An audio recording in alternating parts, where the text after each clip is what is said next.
เลมอนเคิร์ดชีสพายเมนูนี้นะคะเป็นอีกเมนูหนึ่งที่กินคู่กับกาแฟดำโทนฟรุตตี้อร่อยมากเมนูนี้นะคะจะต้องทำทั้งหมดด้วยกัน3ส่วนค่ะก็คือตัวส่วนเลมอนเคิร์ดนะคะส่วนฐานพายค่ะแล้วก็ส่วนครีมชีสนะคะเราจะมาเริ่มกันที่เลมอนเคิร์ดกันก่อนเลยค่ะก่อนที่เราจะไปทำเลมอนเคิร์ดนะคะเราก็ต้องเตรียมตัวเลมอนค่ะโดยที่เราจะนำเลมอนนะคะมาล้างน้ำเปล่าให้สะอาดแล้วก็ขัดด้วยเบกกิ้งโซดานะคะนี่ค่ะเราก็จะขัดผิวเลมอนด้วยเบกกิ้งโซดานะคะ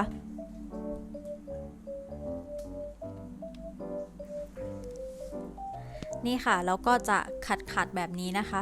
ถูไปแบบนี้ค่ะแล้วก็เราจะพักทิ้งไว้นะคะประมาณ 5-10 นาทีนะคะ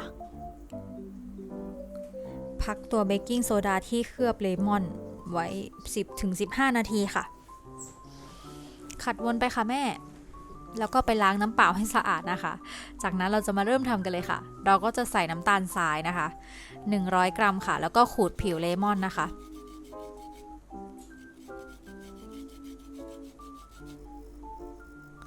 ขูดเอาแค่ผิวเลมอนนะคะ2 ลูกค่ะขูดวนไปค่ะขูดแบบนี้เลย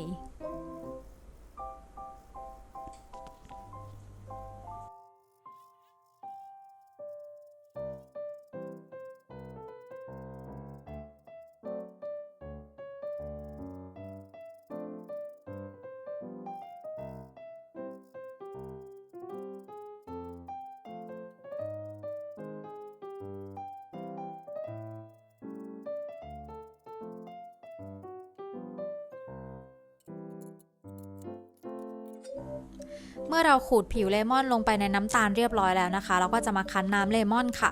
โดยน้ำเลมอนที่เราจะใช้ในสูตรนี้นะคะก็คือเลมอน2 ลูกค่ะก็จะปริมาณ75 ml นะคะ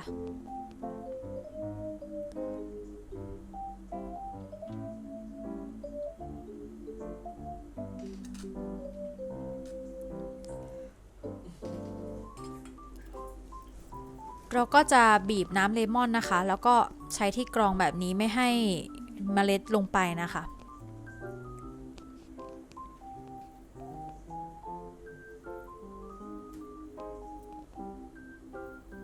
แล้วก็คนให้เข้ากันค่ะจากนั้นก็ตอกไข่ไก่นะคะเราจะใช้เป็นไข่ไก่เบอร์2นะคะ2 ฟองค่ะ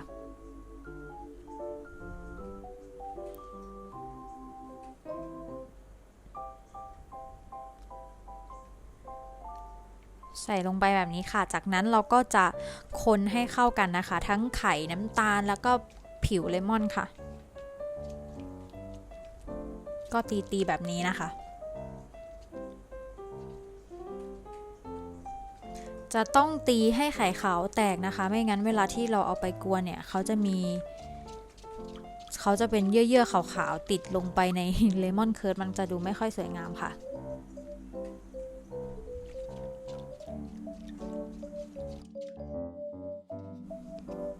จากนั้นนะคะเราก็จะนำตัวเลมอนเคิร์ดมากวนค่ะโดยที่เราจะตั้งน้ำแบบนี้นะคะตั้งน้ำให้เดือดแล้วก็วางตัวชามผสมที่เราผสมเลมอนเคิร์ดดิบไว้นะคะแบบนี้ค่ะให้มันมีความร้อนนะคะแล้วก็กวนวนไปค่ะจนกว่าไข่จะสุกนะคะจนกว่าจะมีความหนืดค่ะกวนแบบนี้เลยค่ะจะใช้เวลาประมาณ 2-3 นาทีนะคะในการกวน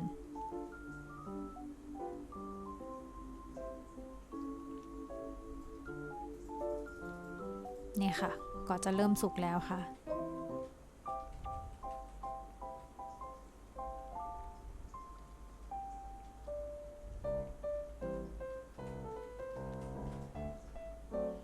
วิธีสังเกตตอนที่มันเริ่มสุกนะคะมันก็จะมีสีที่ออกเป็น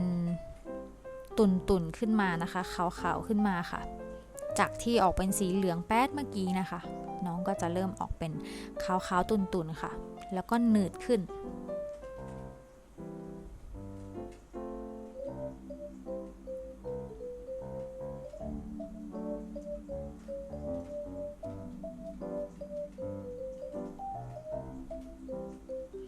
น นี่นะคะเราก็จะได้เลมอนเคิร์ดเรียบร้อยแล้วค่ะประมาณนี้นี่ก็จะหนืดประมาณนี้เลย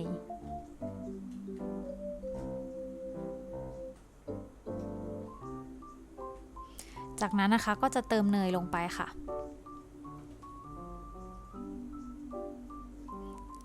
เนย50 กรัมนะคะ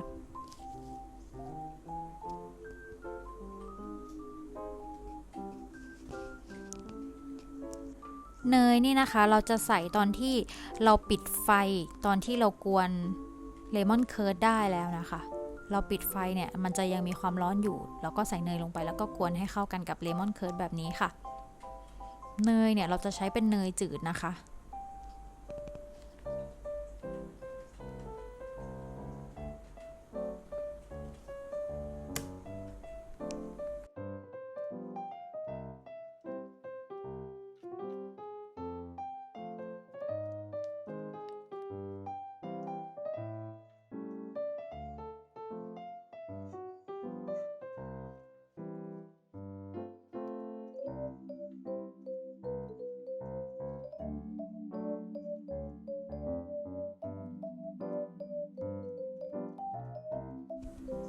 นี่นะคะเราก็จะได้แล้วค่ะเลมอนเคิร์ดหน้าตาก็จะออกมาประมาณนี้เลยค่ะเนียนๆหอมแล้วสีของเขาก็คือสวยมากเลยค่ะ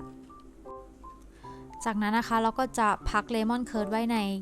กระปุกค่ะก็จะเทจัดเก็บไว้ในกระปุกเลยค่ะ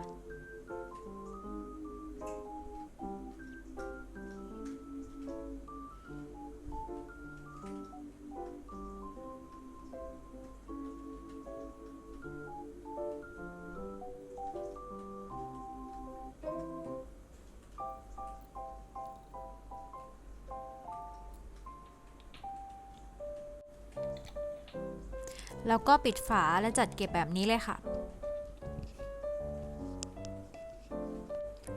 ต่อมานะคะจะเป็นวิธีทำฐานพายค่ะก็คือง่ายมากเลยนะคะเราจะใช้แครกเกอร์นะคะตัวนี้ค่ะ1ห่อนะคะแล้วก็จะมีไม้บดค่ะถ้าไม่มีไม้อันนี้ก็สามารถใช้สากก็ได้นะคะอันนี้ก็บดได้เหมือนกันค่ะแล้วก็จะมีเนยรสจืดนะคะ50 ml ค่ะเนยเนี่ยเราจะไปทำให้ละลายก่อนนะคะที่เราจะเอามาใช้ค่ะก็เอาไปใส่ไมโครเวฟก่อนนะคะให้เนยละลายนี่วิธีทำเราก็จะเอาแครกเกอร์ค่ะมาใส่แบบนี้นะคะแล้วก็เราจะบดน้องค่ะ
นี่นะคะเมื่อเราได้แครกเกอร์ที่เราบดเรียบร้อยแล้วนะคะเราก็จะเอามาคลุกกับเนยค่ะ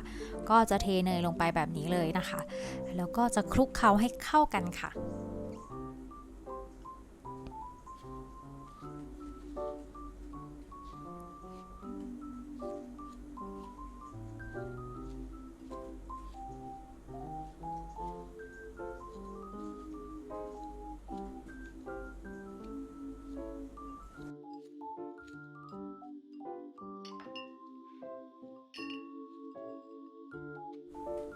จากนั้นนะคะก็จะนำแครกเกอร์มาใส่ใน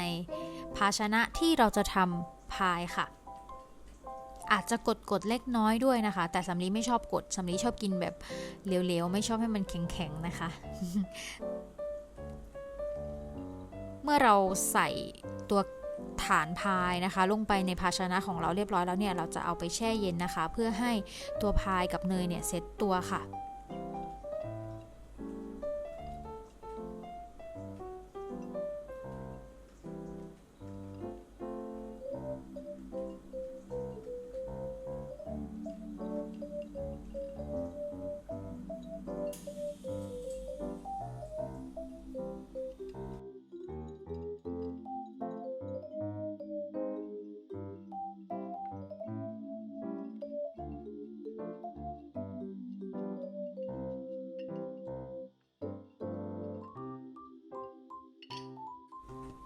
วิธีทำครีมชีสค่ะเราก็จะใช้ครีมชีสนะคะ250 กรัมค่ะจะใช้เป็นตัวนี้นะคะแล้วก็จะมีโยเกิร์ตโยลิดานะคะโยเกิร์ตรสธรรมชาติ30 กรัมค่ะและก็น้ำเลมอนนะคะประมาณ10 กรัมค่ะ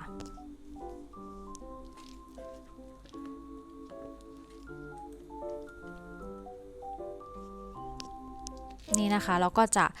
ฉีกตัวครีมชีสลงไปในโถผสมนะคะ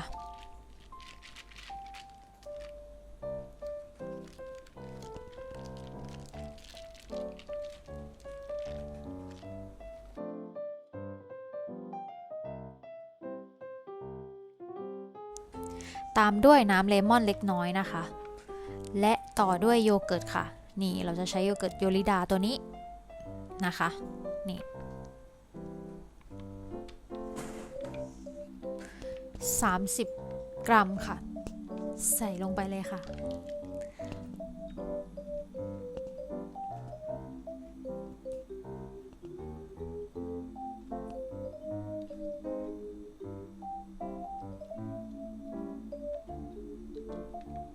จากนั้นนะคะเราก็จะตีให้ครีมชีสเข้ากันค่ะก็ตีไปเรื่อยๆแบบนี้เลยนะคะประมาณ10 นาทีค่ะ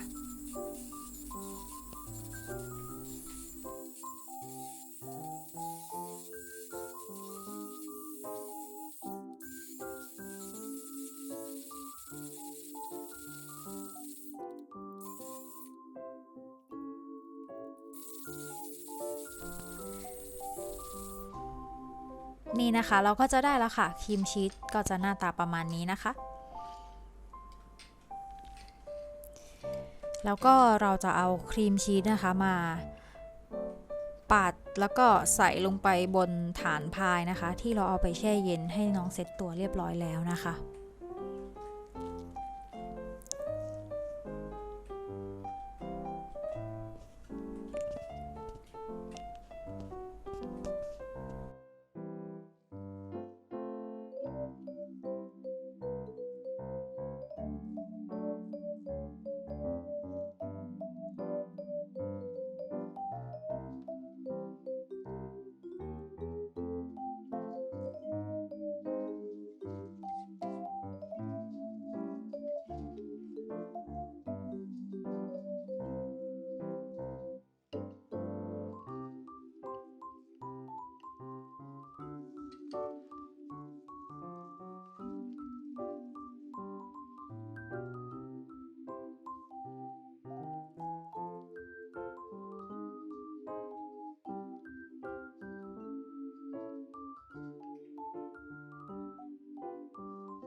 นี่นะคะเมื่อเรา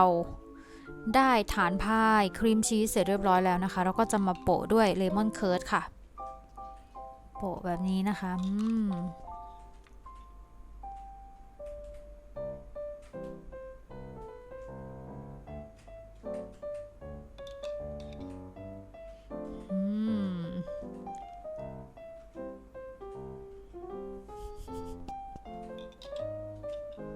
จากนั้นนะคะเราก็จะตกแต่งด้วยเลมอนสัก1ชิ้นนะคะหรือว่าท่านไหนนะคะมีเป็นใบไทม์ใบโรสแมรี่ก็เอามาโปะได้นะมันก็จะดูน่ารักไปอีกแบบค่ะนี่ค่ะก็โปะแบบนี้เลยอันอื่นก็ทำเหมือนกันนะคะ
นี่ค่ะก็จะได้แล้วนะคะเลมอนเคิร์ดชีสพาย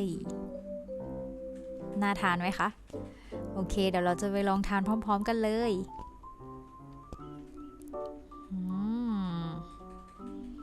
น้องก็จะมี3เลเยอร์แบบนี้นะคะ